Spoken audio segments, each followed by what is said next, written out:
Welcome welcome welcome, स्वागत है आपका एक और नई वीडियो में। फ्रेश लग रहा है। कमेंट्स पढ़ रहा हूँ।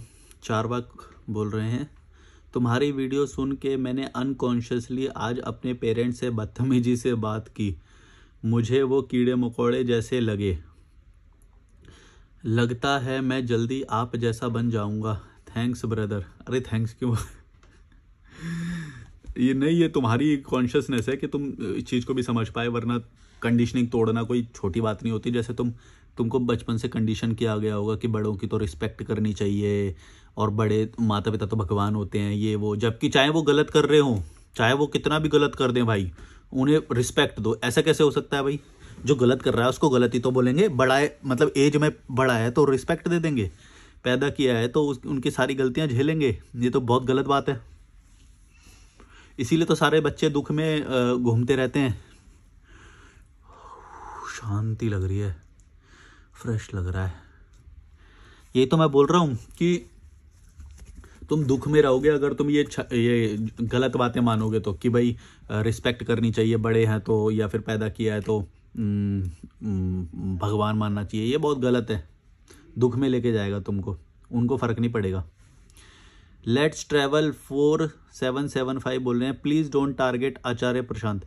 मैं किसी को टारगेट नहीं कर रहा हूँ भाई। सोच होती है एक, वो सोच के बारे में अपने विचार रख रहा हूँ।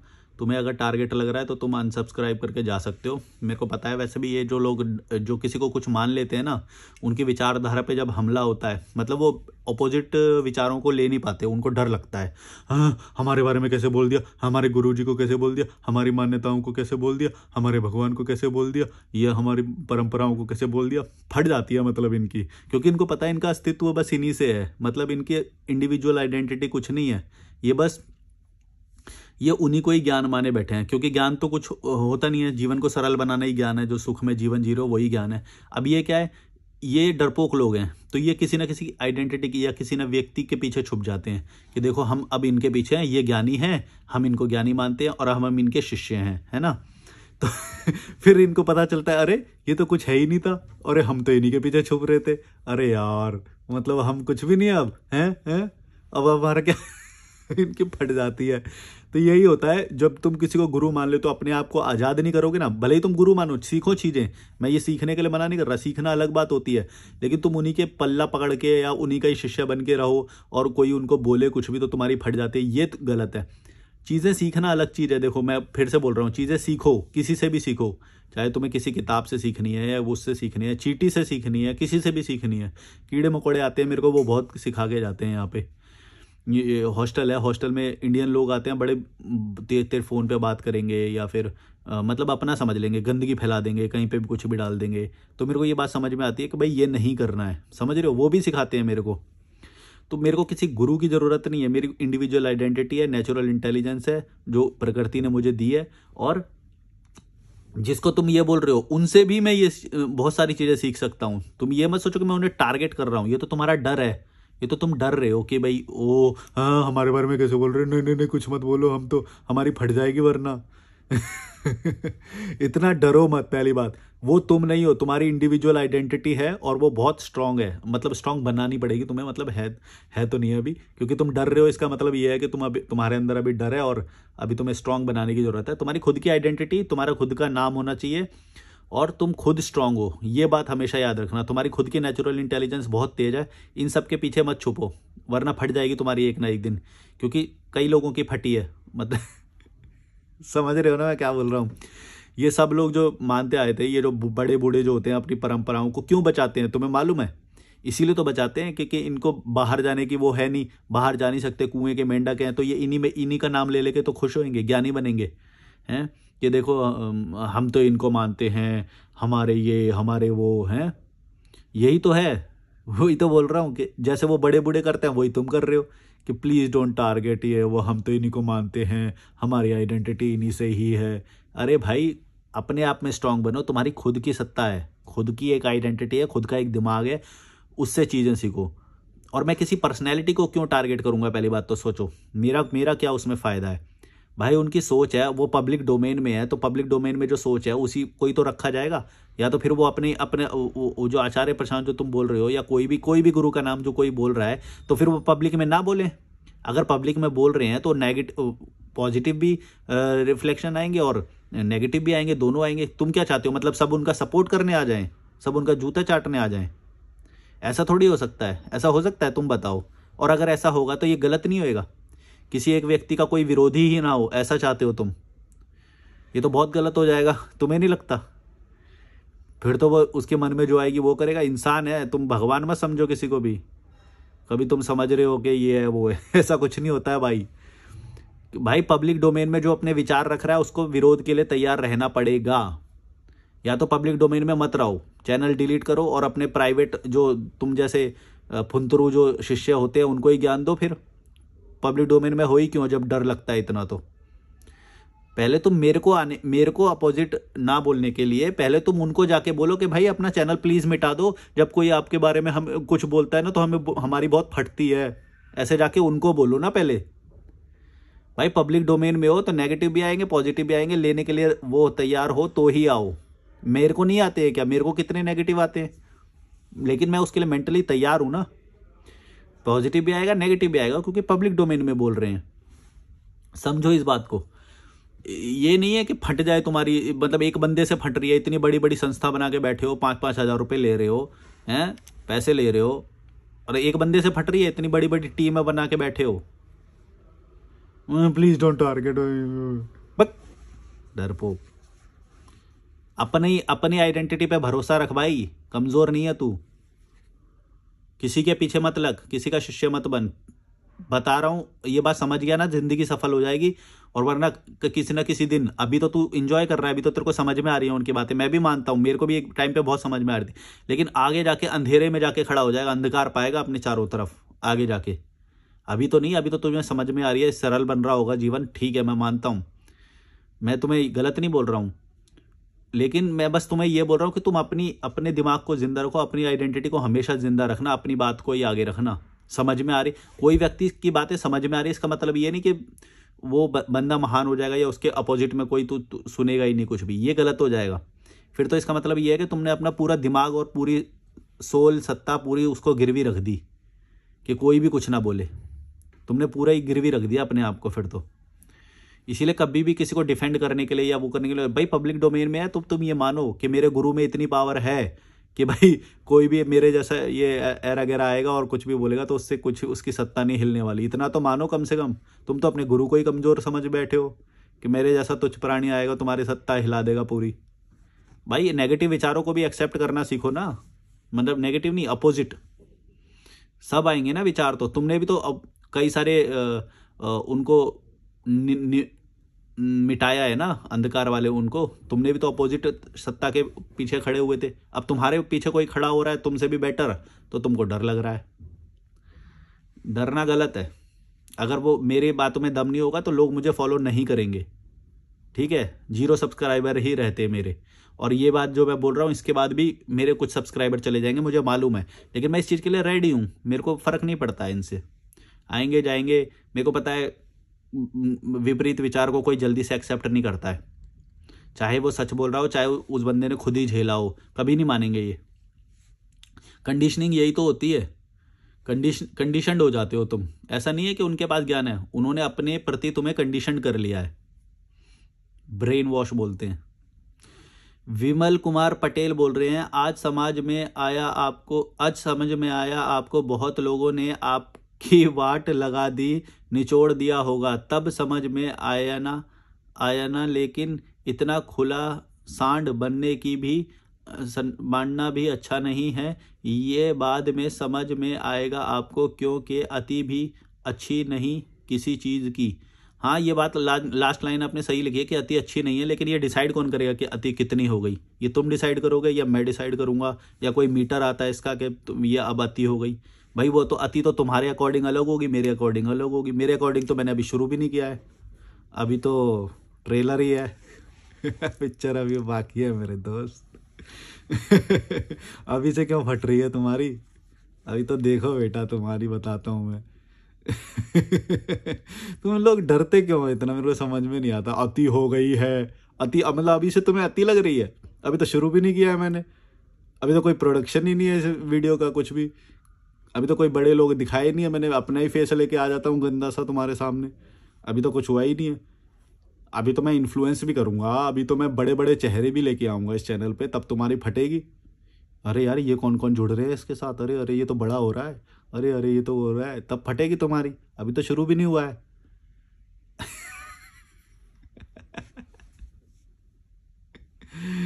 अरे भाई, और क्या लिखा है? आज समझ में आया, बहुत लोगों ने आपकी वाट लगा दी, निचोड़। नहीं नहीं, मैं ऐसा नहीं मानता कि मेरे को बहुत मेरी वाट लगा दिया, मेरे को निचोड़ दिया, फिर मैं ऐसे रेबेल बन गया और मेरे को बहुत प्रताड़ित किया गया है।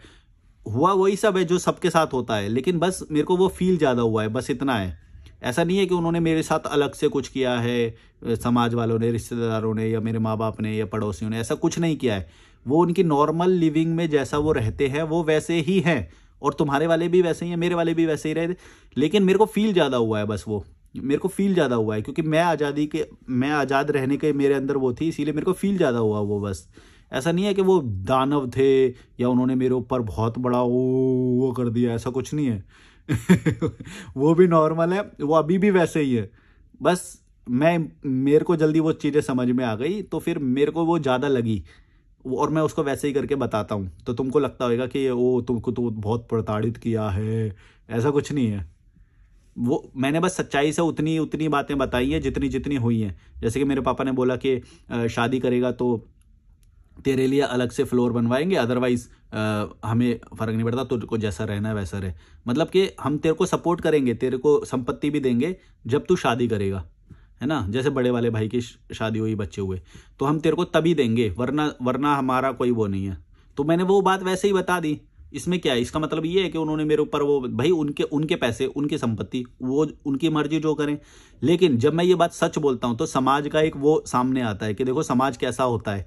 समाज में तुम्हारे माता पिता भी आते हैं और वो मिलके तुमको गुलाम बनाना चाहते हैं, और वो लालच भी देते हैं तुम्हें कि देखो हम तेरे को घर देंगे, मतलब तेरे लिए एक और फ्लोर बनवा देंगे और उसमें 2 कमरे होंगे और जो भी, तो तेरे लिए एक और फ्लोर बनवा देंगे, तो तू ना शादी कर ले, तू बच्चे कर ले, उससे क्या है हमको इज्जत मिल जाएगी, हम तेरे को कमरा बना के दे देंगे, फ्लोर बना के दे देंगे।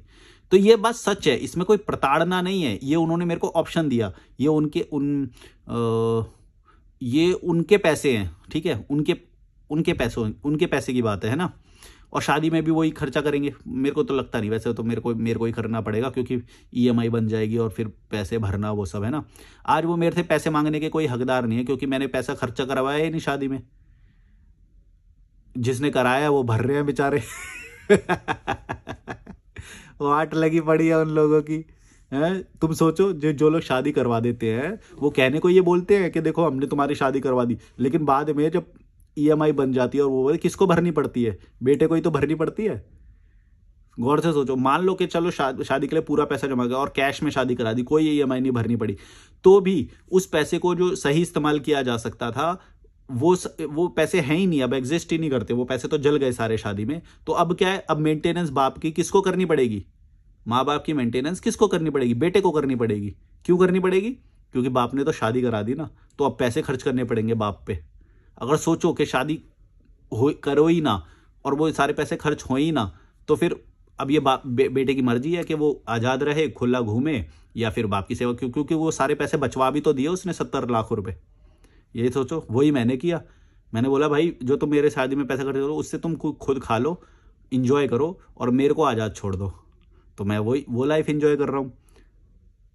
लेकिन स्ट्रांग होना पड़ता है, पर्सनैलिटी स्ट्रांग होनी चाहिए, दब्बू पर्सनैलिटी नहीं होनी चाहिए, किसी के सामने झुकना नहीं है।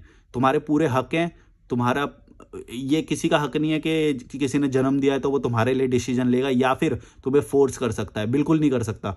आज के ज़माने में बिल्कुल नहीं कर सकता। तुम कंप्लेंट भी कर सकते हो, बल्कि इवन मैं तो ज़्यादा ही मानता हूँ कि उन्होंने मेरे लिए ज़्यादा किया ये, कि उनको मेरे को 15 साल तक कुकिंग सिखा वूखू के मेरे को छोड़ देना चाहिए था कि भाई अब तू खुद कुकिंग करेगा, ये तेरा स्पेस है। स्पेस दे देते भले ही मेरे को थोड़ा सा, और मैं उस स्पेस में खुद की कुकिंग करता, खुद के इंग्रेडिएंट्स लाता खरीद के, और खुद पॉकेट मनी भी किसी ना किसी तरह से कमाना सिखाते, और वो मैं कमाता पॉकेट मनी भी, फिर मैं वो खुद सब हैंडल करता। लेकिन उन्होंने क्या किया, वो जानबूझ के और खिलाते जाते ताकि मैं मतलब खुद ही बना के खिलाएंगे, मम्मी खिलाएंगी, पापा वो इंग्रेडिएंट ला के रखेंगे। इससे क्या है, बच्चा बिल्कुल डिपेंडेंट बन जाए, ताकि, समझ रहे हो आप, बच्चा पूरे तरह से डिपेंडेंट बन जाए, और फिर जैसे शादी की उम्र आएगी तो उसको करना ही पड़ेगा सब कुछ। वो सोचेगा कि नहीं नहीं, अब तो माता पिता भी बूढ़े हो रहे हैं, तो खाना मैं तो बनाऊंगा नहीं, तो फिर नौकरानी तो लानी ही पड़ेगी, तो फिर चलो शादी कर लेते हैं। तो ये फंसाने का पूरा वो होता है, समझो इस बात को।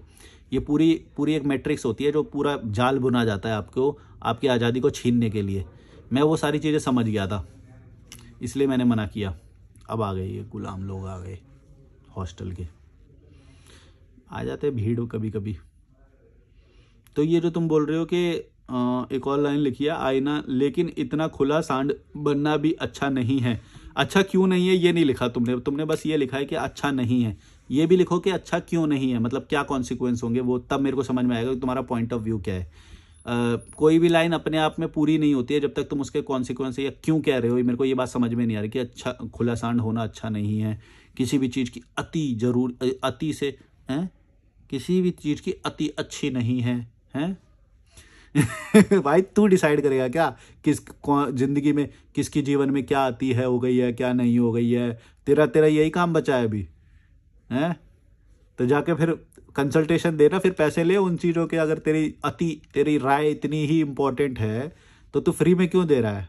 मैं तो फ्री में नहीं दे रहा हूँ, मैं तो ये तुम्हारे को दिखा रहा हूँ, तुम मेरा ऐड देखोगे, मेरा चैनल देखोगे, मैं फ्री में नहीं देता हूँ ऐड, ये सलाह। अगर तुम्हारी सलाह ये बहुत अच्छी है और बहुत ही इम्पोर्टेंट है और बहुत ही मतलब इससे जीवन निर्माण होने वाला है, कोई भला होने वाला है किसी का, तो तुम ये फ्री में मत दो कभी भी भाई। मैं तुम्हें बता रहा हूँ तुम्हारा घाटा हो रहा है। क्यों घाटा करवा रहे हो अपना? भाई जो भी चीज़ इंपॉर्टेंट होती है ना वो फ्री में नहीं मिलती है, और ये जो तुम फ्री में सलाह दे रहे हो ना, समझ रहा हूँ मैं, कोई इसका आधार नहीं होता, कोई इसके बात नहीं लिखी हुई है तुमने इसमें। ये ज्ञान मत दिया करो मेरे को फ्री में। फ्री वाले ज्ञान फोकट के होते हैं, कोई उसमें कुछ बात नहीं होती। टीना बिस्ट 6093 बोल रही है, हम तो रोस्ट सुनने आते हैं।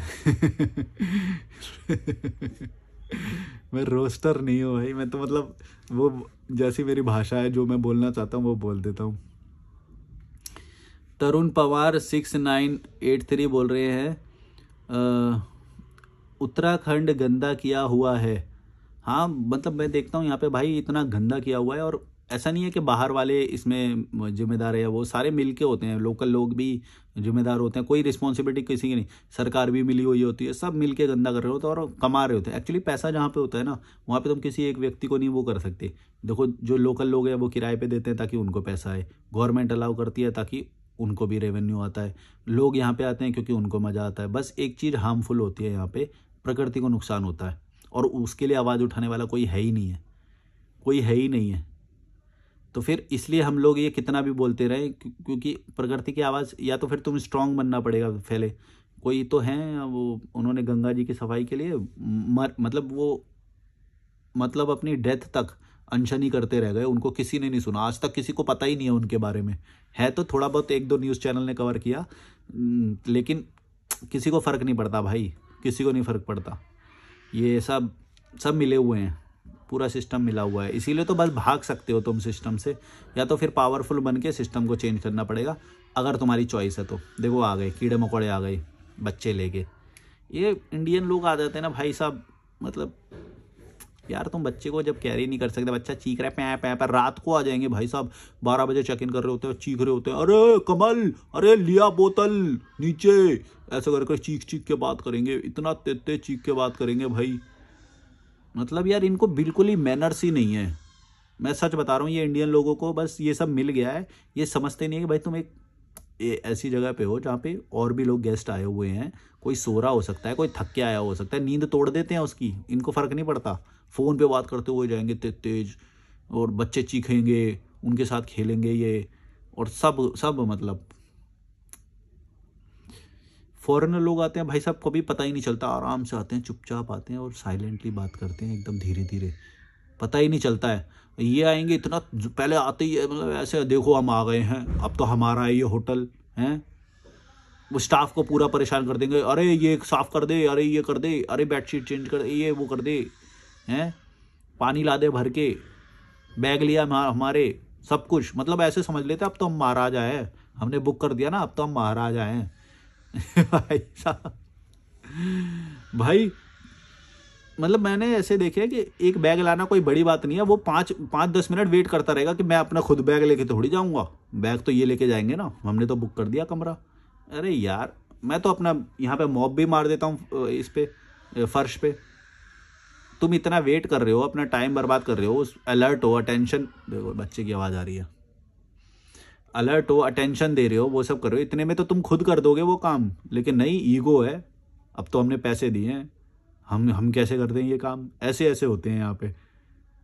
बिना फालतू के काम निकाल निकाल के वो बॉय को बोलेंगे, वो जो सर्विस बॉय होते हैं, ऐसे ऐसे लोग होते हैं इंडिया में भाई। और फिर औकात पता चल जाती है जब 5 स्टार में या कहीं पे जब साबुन बच जाता है तो वो 3 रुपए का साबुन भी ले जाते हैं, वो चप्पल ले जाते हैं, टॉवल ले जाते हैं, फिर औकात पता चल जाती है इनकी सब। सच बता रहा हूँ, ये सारी बातें मैंने देखी हुई हैं, कहीं नहीं सुनी है मैंने, कहीं नहीं सुनी है, सुनी भी है पर मैं सुनी हुई नहीं बोल रहा हूँ, खुद देखी हुई है, खुद ऑब्जर्व की हुई है। ऐसे ऐसे लोग हैं भाई। राजीव वर्मा 4530 बोल रहे हैं, सही बात है भाई, बट गुरुद्वारा और मंदिर का एक्सपीरियंस कुछ अच्छा नहीं रहा। मैं गया तो सरदार गार्ड जो लाठी और खुरपी और तलवार के लेकर रहते हैं, उस गार्ड ने बच्चों को मारा डंडे से, जो गरीब होते हैं और जो जाम लगा रहता थे और जो लंगर खाने के लिए आए थे। ये बात सीपी के गुरुद्वारे की है, यानी बंगला साहिब। दूसरा, जब सर पर कोई कपड़ा रखना होता है, मैंने रुमाल रखा हुआ था, फिर भी बदतमीजी से बोला कि इसको सही से बांध। तीसरा, जो पौंड है वहाँ कुछ लोग पानी डाल रहे थे अपने ऊपर, हमको पता नहीं कि उसमें पैर डालना मना है, तब भी बदतमीजी से मना किया। देन जो खाना होता है उसमें रोटी दोनों हाथ आगे करके लो, हाँ वो लंगर में दोनों हाथ हो गए, ये तरीका है रोटी लेने का। होगा उनका कोई रिचुअल, किसी न्यू आदमी को तो नहीं पता ना ये सब। वैसे कुछ लोगों के एटीट्यूड से पूरी कौम खराब नहीं होती है, बट मैंने अब जाना नहीं एक्चुअली ये जो सारी तुमने बातें बोली है ना, ये सारी मैंने भी एक्सपीरियंस किया है, होता सब जगह पे यही है, पूरी कौम को तो नहीं, पर वो जो लोग मैनेज कर रहे हैं ना, उन लोगों का बिहेवियर हमेशा सब जगह पे यही रहता है, सारे गुरुद्वारों में आप यही पाओगे, थोड़ा एंग्री सा, थोड़ा वो। लेकिन वो शायद इसलिए भी होता है कि बहुत सारे लोग जो जिनको वो मैनेज कर रहे हैं ना, वो वैसे भी आ जाते हैं जो इन सब चीज़ों को बार बार तोड़ रहे हैं, या पता नहीं वो ऐसा क्यों कैसे वो बिहेव करते हैं। पर मैंने कभी भी प्यार से मना करते हुए नहीं देखा। आप जो भी कोई भी चीज़ जो तोड़ रहे होगे ना वहाँ पे, उसको वो बहुत ही एग्रेशन में ही मना करते हैं, वो तेज से ही मना करते हैं, ये तो मैंने भी देखा है। जाना बंद कर दिया, हाँ तो यही तो मैंने बोल रहा हूँ, मैं भी नहीं जाता, मतलब मेरे को जब शांति लेनी होती है वो होती है, तब मेरे को वो जो गुरु दरबार होता है वहाँ पे जाके बस कभी कभी मैं बैठता हूँ, मेरे को शांति लगती है, क्योंकि वहाँ पे तो गंगा घाट पे भी जैसे सब जगह पे लगती है। वैसे मैं कोई धार्मिक का कोई प्रमोशन नहीं करता हूँ, और लोगों का जो बिहेवियर बोल रहे हो, वो जो मैनेजमेंट में होते हैं उनका बिहेवियर हमेशा वैसा ही होता है, वो आप बिल्कुल सच बोल रहे हो, और वो हमेशा ही मैंने देखा है। मणिकरण गुरुद्वारा हो गया, आप कहीं पर भी देख लो, कहीं पर भी, दिल्ली वाले गुरुद्वारे हो गए, 2 हैं, शीशगंज है, एक बंगला साहिब है, फिर इवन यहाँ पे भी है जो, और आगे भी जो हेमकुंड साहिब के गुरुद्वारे, और लोगों का भी व्यवहार वैसा ही है उनका। मैं भी, ये बात बिल्कुल आपकी सही है, और हर बार मैंने ऐसा ही नोटिस किया है। लेकिन मैं तो हमेशा यही सोच के जाता हूँ, यार हमें क्या लेना देना, या फिर हमारी अगर वो है औकात है तो फिर हम पैसे लेके ही कहीं पे जाएंगे, फिर हम जाएंगे ही क्यों वहाँ पे। फिर सीधा बात ही है, मना कर दो भाई, सीधा गुरु दरबार से लेना देना है, वहाँ पे माथा टेको अपना, और अगर मानते हो उनको तो, अगर नहीं मानते हो तो भी जाके बस बैठो, इन्जॉय करो, मतलब शांति को इन्जॉय करो और वहाँ से वापस आ जाओ। मैं हमेशा ये बात बोलता हूँ, देखो किसी का भी गुरु महान हो सकता है, लेकिन गुरु के शिष्य महान नहीं होते हैं, उनकी रिस्पेक्ट करना कोई ज़रूरी नहीं होता, ठीक है, हमेशा ये बात रखना। ये जो अभी जो पहला भी जो कमेंट था, आचार्य प्रशांत का जो शिष्य था वो आया ये सब बोला, मैं यही बात बोलता हूँ कि गुरु में ज्ञान हो सकता है, लेकिन गुरु का शिष्य हमेशा ही ज़्यादातर वो रगड़ा हुआ ही होता है, मतलब उसके अंदर ना तो कोई बुद्धि होती है, और वो लोग वही होते हैं। समझ रहे हो ना मैं क्या बोल रहा हूँ? गुरु अलग है, शिष्य अलग है, जो लोग मैनेज कर रहे हैं वो शिष्य हैं। ओशो के ये जो आश्रम है, अभी कितने सारे आश्रम है, ओशो नहीं है वहाँ पे भाई, ओशो नहीं है, जो लोग चला रहे हैं वो बहुत मतलब सब मटेरियलिस्टिक हैं। इस दुनिया में बहुत लिमिटेड सोल्स होती हैं जो उस लेवल पे होती हैं, और वो उस लेवल पे होती भी हैं या नहीं हमें नहीं पता था। हो सकता है हवा बनाया जाता हो, या थोड़ा स्मार्ट होगा वो बंदा, थोड़ा रैशनल हो सकता है, सही हो सकता है, और बाकी सब लोग जब बेवकूफ़ होंगे तो वो तो बड़ा दिखाई देगा ना। हैं, कबीर के टाइम पे जो कबीर की जो मान्यताएं थी वो उस टाइम पे लगेगा ही महान, क्योंकि बाकी सब मूर्ख है ना, बाकी सब तो मूर्खता कर रहे हैं, और वो बंदा बस बिना डरे वैसा सच बोल रहा है, तो वो तो लगेगा ही महान। लेकिन क्या आज के ज़माने में भी हम कबीर को महान बोलें? नहीं, ज़रूरी नहीं है। हम उनसे ज़्यादा, एक्चुअली अब जो हैं हम उनसे ज़्यादा सही स्थिति में, हमारे विचार उनसे ज़्यादा हैं। अभी भी तुम उनको ही मानोगे तो फिर कुछ सीख नहीं पाओगे।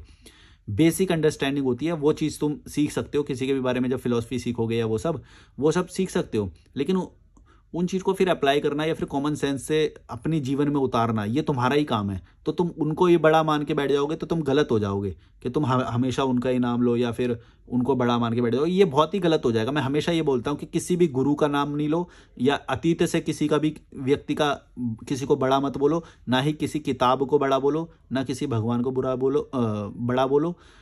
अल्लाह भगवान मतलब जो भी है, किसी को भी बड़ा मत मानो, तुम सिर्फ अपने आप को बड़ा मानो। सीखने की बात है, जो सीखने की बात है, सीखने की बात तो तुम किसी से भी सीख सकते हो। मैं तो इवन जो आज के ज़माने में के जो इंटरव्यूज़ हैं इन सब में बहुत सारे लोगों से सीखता हूँ, तो क्या मैं उनको गुरु बोल दूँ?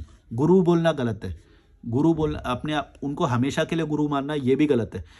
जो मैंने कितनी बार बताया, जो यूपीएससी की जो क्लासेज हैं मैंने उनसे बहुत कुछ सीखा है, क्या मैं उनको गुरु बोल दूँ? नहीं भाई, उतनी ही वैल्यू दो जितना वो कर सकते हो, है ना। अब जैसे तुम कबीर की कोई बात लोगे, करत करत अभ्यास के जड़मती हो तो सुजान, इसका क्या मतलब है? The practice makes a man a perfect, है। तो ये तो हर जगह पे है, इसमें क्या बड़ी बात है? या कोई भी तुम दोहा लेके आओ उनका, या कोई भी किसी भी ग्रंथ की कोई भी बात लेके आओ, मैं तुम्हें बता दूंगा कि जनरल लाइफ में भी ऐसी है। जनरल लाइफ जो हम जो जी रहे हैं इसमें भी हमको यही बताया जाता है, इसमें क्या बड़ी बात है? या फिर भारत को छोड़ो, भारत के ग्रंथ छोड़ो, दूर चले जाओ, हाँ, किसी और देश में जो अच्छा है, जो हरियाली है, जहाँ पे जो हरियाली मेंटेन कर रहे हैं, जो रूल फॉलो करते हैं, जो अच्छे से हैप्पीनेस इंडेक्स में ऊपर हैं, उन लोगों ने कभी भी इन सब लोगों का नाम नहीं सुना, कभी भी नहीं सुना। ना तुम्हारे भगवान को जानते हैं वो, ना तुम्हारे गुरु को जानते हैं वो, ना तुम्हारे शास्त्रों को जानते हैं वो, फिर भी एक अच्छी लाइफ है। क्यों लाइफ है भाई? कॉमन सेंस होता है ना इंसान का, वही तो जिंदा रखता है, वही तो सब कुछ सिखा रहा है, सब कुछ वही है। अब तुम क्या है, मैंने बहुत सारे लोगों को देखा है बड़ा बड़ा बोलते रहेंगे, नहीं नहीं तुम इनको नहीं जानते, तुम समझ नहीं पा रहे हो इनकी बातों को, तुम ना बहुत, तुम अभी निचले स्तर पे हो, अभी तुम समझ नहीं पा रहे हो, जब तुम समझोगे ना तब तुम शांति में स्थापित होगे। अभी मैंने थोड़ी देर पहले अभी ये इंस्टाग्राम पे एक स्टोरी लगाई कि मैं अभी कसौल जा रहा हूँ, है ना। मैं कभी कभी मिसगाइड करता रहता हूँ लोगों को कि मैं यहाँ पे हूँ, यहाँ पे हूँ, यहाँ पे हूँ, कहीं पे और पे ही होता हूँ मैं, ठीक है। तो फिर वो बोला, अगर तेरे मन के अंदर शांति होती तो एक जगह रुकता, शांति तो एक जगह भी मिल सकती है, तू क्यों इधर से उधर भाग रहा है, तू तो भटक रहा है, तेरा मन अभी अशांत है। अरे भाई भड़वे, उसे घूमना बोलते हैं, ट्रैवल करना बोलते हैं, जगह चेंज कर रहा हूँ, इसका मतलब ये क्या मन अशांत है वो अशांत है? मतलब तुम्हारी तरह कुएं पिंजरे में बस जाऊं और वहां पे कार वार ले लूं तो सब ठीक है ना। अब मैं ट्रैवल कर रहा हूं, मेरा मन कर रहा है उधर जाने का, मेरे को अच्छा लग रहा है, मैं कंप्लेंट नहीं कर रहा हूं, तुमको परेशानी हो रही है, तुमको क्यों हो रही है? बड़ो, कैसा है ये? मतलब मैंने लगाया, वो बोले नहीं नहीं तुम्हारा मन अशांत है, तुम अभी भाग रहे हो इधर उधर, अभी तुम्हारा मन अरे भाई, यही बोल रहा हूं, ये जो शास्त्रों और इन सब के पीछे पड़ जाओगे ना, तुम रियलिटी से भागोगे। रियलिटी ये है कि भाई जो असल है वो देखो ना, तुम क्या खा रहे हो, कहाँ रह रहे हो, हवा पानी चेंज कर रहे हो या नहीं, जगह चेंज कर रहे हो कि नहीं, कौन से लोगों से घिरे हुए हो, ये है रियल। उनको पढ़ोगे छलावे में पड़ जाओगे, खाना पीना स्वाद कुछ नहीं होता, जैसा मिल जाए वैसा खा लो, हाँ, और फिर असल लाइफ में इंप्लीमेंट कर नहीं पाओगे, दुख आएगा, फिर बोलोगे यार फंस गए मैं, जो हम तो, और बोल नहीं पाओगे ये बात भी बोल नहीं पाओगे, बोलोगे वही कि नहीं नहीं वो गुरु महान थे लेकिन हम में ही कोई कमी रह गई, हम तो अभी भी दुख में हैं, हम तो पूरा फॉलो नहीं कर, खुद ही को ही वो मानोगे। क्यों? क्योंकि तुमने शुरुआत ही गलत करी, शुरुआत में ही तुम उनको महान ही मानने लग गए। और फिर वो पूरा होगा नहीं, क्योंकि पूरा तो यथार्थ, सच तो यथार्थ होता है। यथार्थ क्या होता है? अगर मेरी आंख कमजोर है तो मुझे चश्मे की जरूरत है, अगर मुझे कॉल करना है तो मुझे फोन की जरूरत है, प्यास लगी तो ये पानी पीने की जरूरत है, नींद आ रही है तो मेरे को ये गद्दे की जरूरत है, सोने की जरूरत है, कमरे की जरूरत है, प्राइवेसी की जरूरत है, हाइजीन की जरूरत है ना? ये चीजों की मेरे को जरूरत है। जो यथार्थ है उसमें रहो। ये सब में पड़ जाओगे, आत्मा, कॉन्शियसनेस, चेतना, चेतना को उच्चतम स्तर पे ले जाना है, हमारे गुरुजी, हमारे ये हैं, खाना पीना तो कुछ नहीं होता, बॉडी की केयर क्या होती है, जैसा बॉडी है शरीर से तो हम अलग हैं, हमारे तो चेतना होता, हम क्या है, मैं क्या हूं? मैं शब्द का मतलब मालूम है तुम्हें? मैं मतलब चेतना, चेतना मतलब फलाना ढिमका। अरे भाई भाई तू रियल लाइफ में जी रहा है तो इस शरीर के साथ जी रहा है ना, तो शरीर को स्वस्थ रखना, शरीर को अच्छा दिखाना, वो तुम्हारी जिम्मेदारी है। शरीर को हाइजीन रखना है। ये क्या होता है? मैं तो चेतना हूं, मैं तो ये हूं, है, मैं तो आत्मा हूं। मैं तो आत्मा भी नहीं हूं, मैं तो हूं ही नहीं।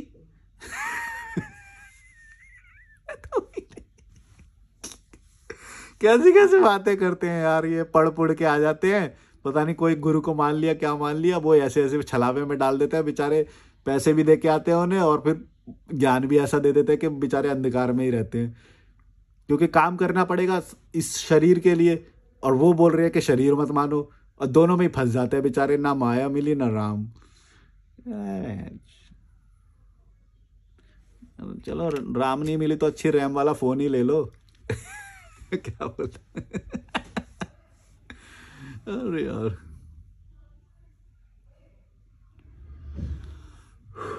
छलावे में मत पड़ो, सच्चाई को देखो। तुम इस लाइफ में इस शरीर के साथ जी रहे हो ना, आंखों से देख रहे हो, हाथ पैर है तुम्हारे, शरीर है, तो शरीर को मानो, शरीर को मानो। पैसों की जरूरत पड़ती है ना, तो पैसे की इज्जत करो, पैसों को वैल्यू करो। ये नहीं होता कि पैसे कुछ नहीं होते, सब माया है, ऐसा नहीं, गलत, फंस जाओगे, फंस जाओगे। और वो तुमको खिलाने वाला नहीं है जो गुरु है, और खिलाएगा तो 18 घंटे काम कराएगा। जाके देख लो संस्था में कैसे कैसे बेचारों की फटी पड़ी रहती है। कौन सी संस्था की बात कर रहा हूं? मैंने बात बोला ही नहीं, मैंने तो बोला ही नहीं। अब तुम खुद ही एंटिसिपेट करते रहो मैंने किसको बोला है, समझ जाओ। बेचारों की फटी पड़ी, और वो बोलेंगे नहीं नहीं, काम करना ही हमारा लक्ष्य है, ये आराम वराम कुछ नहीं होता, ज्यादा काम करो, है, लोगों की चेतना को बढ़ाना है, प्रचार प्रसार करना है वेदांत का, फलाना डिमका, ये वो। और बेचारे काम करे जा रहे हैं, वो ब्रेन वॉश हो गए हैं, उनको लग रहा है बहुत महान काम कर रहे हैं। अरे भाई, जहां तुम महान काम नहीं कर रहे हो वहां पे भी लोग अच्छी लाइफ जी रहे हैं, ये भी देखो। तो तुम ये कहां शब्दों में पड़ गए, कहां ज्ञान में फंस गए हो तुम? दिमाग लगाओ। अच्छी लाइफ होने के लिए कॉमन सेंस चाहिए होता है, और कॉमन सेंस डेवलप हो जाता है ना इंसान का जब, विदेशों में भी है, बहुत सारी कंट्री है जो हैप्पीनेस में बहुत ऊपर है, उन्होंने ये सब ज्ञान नहीं लिया है जो तुम अवंडर में फंसे हुए हो, और ना ही जरूरत होती है इसकी, सब छलावा है। बहुत नॉर्मल बातें लिखी हुई हैं इनके अंदर, मैं हमेशा बोलता हूँ ये बात समझ जाओ, बहुत नॉर्मल बातें हैं वो, नॉर्मल। और अगर नॉर्मल नहीं है ना, तो तुम, इसका मतलब ये है कि तुम जनरल लाइफ में इंप्लीमेंट कर ही नहीं सकते उसको, जो भी अब नॉर्मल बात तुम बोलोगे। और अगर नॉर्मल बोलोगे तो नॉर्मल तो मैं भी बोल रहा हूं, मेरे को भी मान लो गुरु, कि मैं दाढ़ी रख के आऊं, हैं, कपड़े पहन के आऊं वो वाले, हैं, महाराजा वाली कुर्सी लगा के बोलूं, बेड से बोलूंगा तो तुम्हें नॉर्मल लगेगा, है, वो करूंगा तो फिर तुम मेरे को गुरु मान लोगे। भड़वो, अकल नहीं है, पागल बनाया जा रहा है तुम्हें। कैसे भेष में है वो देखो पहले, ऐसा होता है क्या कोई इंसान असलियत में? भेष बना रखा है उसने, एक कैरेक्टर प्ले करता है वो तुम्हारे सामने आके। ये नहीं बोल रहा हूं कि उसके अंदर कम्युनिकेशन स्किल नहीं है, एक्चुअली उसके अंदर वो ज्यादा इंटेलिजेंट है, वो बंदा ज्यादा इंटेलिजेंट है, वो इसीलिए भेष बना के आता है तुम्हारे सामने, तुमको पता ही नहीं पड़ती है ये बात। ऐसा इंसान होता है क्या? अकल नहीं है दो चार। भाई इंसान की दाढ़ी भी आती है, इंसान क्लीन भी कराता है, इंसान इंजॉय भी करता है, वो तुम्हारे सामने एक सेट पैटर्न में आ रहे हैं हमेशा लोग। कौन लोग सोच लो। मोटिवेशन मिलता है, मोटिवेशन मिलेगा भी ना, फुस हो जाएगा थोड़े दिन में, ये बात याद रखना। फंस जाओगे, फिर अंत में जाके फंसोगे जब ये समझ में आएगा, अंधकार में आगे खड़े हो गए अंधेरे कमरे में। यही तो नहीं समझ रहे हो तुम, तभी तो आगे जाके फंस जाते हो। जब कोई कुछ बोल देता है, अरे नहीं नहीं नहीं हमारे गुरुजी के बारे में मत बोलो, हमने तो पूरा टाइम ही इन्हीं को दिया है, अब तो हम तो हमारी आत्मा इन्हीं की गुलाम है, अब तुम इनको भी बोल दोगे, इसका मतलब हमारा है, हम तो पागल बन जाएंगे कि भाई इतना टाइम दिया हमने इनको और वो हम तो कुछ भी नहीं है। तो अगर तुम्हें ये डर लग भी रहा है तो समझ लो फिर तो तुम और ज़्यादा गलत उस पे गए हो। अगर तुम निडर हो रहे होते ना, निडर होते, तब तो मैं ये बात बोलता भी कि हाँ तुमको सही शिक्षा दिया तुम्हारे आचार्य ने। अगर तुम्हें डर लग रहा है तो इसका मतलब तो तुमने वो शिक्षा से ही दूर हो। तुम्हें इतना डर लग रहा है, तुमने तो कोई शिक्षा ली नहीं, इसका मतलब तुमको तो डर लग रहा है कि कोई कुछ बोल देगा। अरे